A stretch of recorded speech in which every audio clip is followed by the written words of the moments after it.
Hello, everybody. Welcome to today's devotion for March 12th. Today's devotion is titled Courage in Christ, and the Bible reading is from Esther chapter 4, verses 10 to 17. Then Esther told Hathach to go back and relay this message to Mordecai.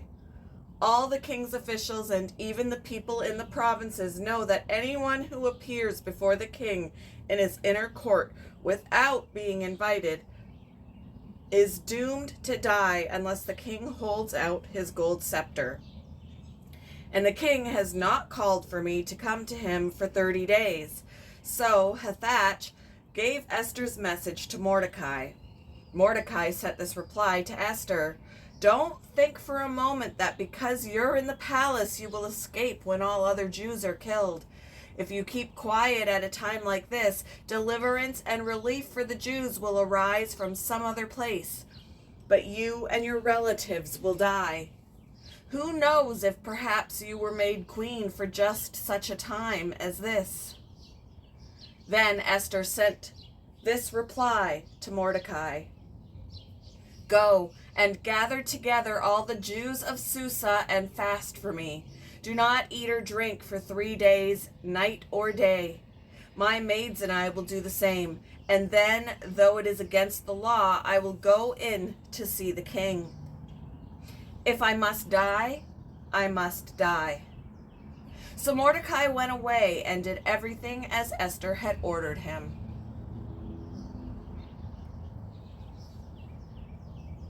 Near the dawn of the 20th century, Mary McDowell lived worlds apart from the brutal stockyards of Chicago.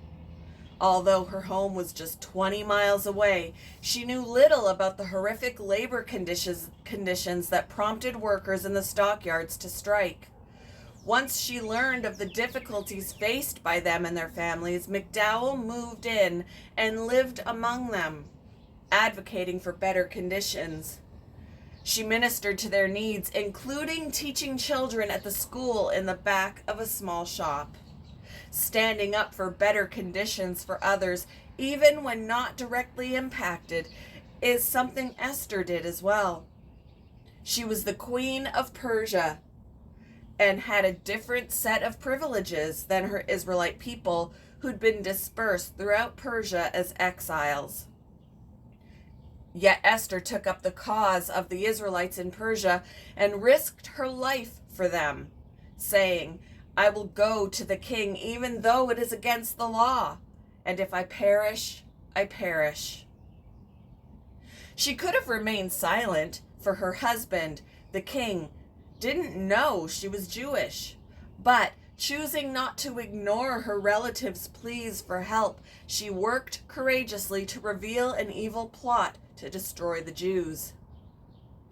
We may not be able to take on massive causes like Mary McDowell or Queen Esther, but may we choose to see the needs of others and use what God has provided to help them.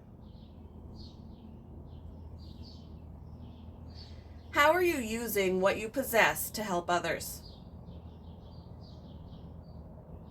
What role can you play in providing for those who may not live near you?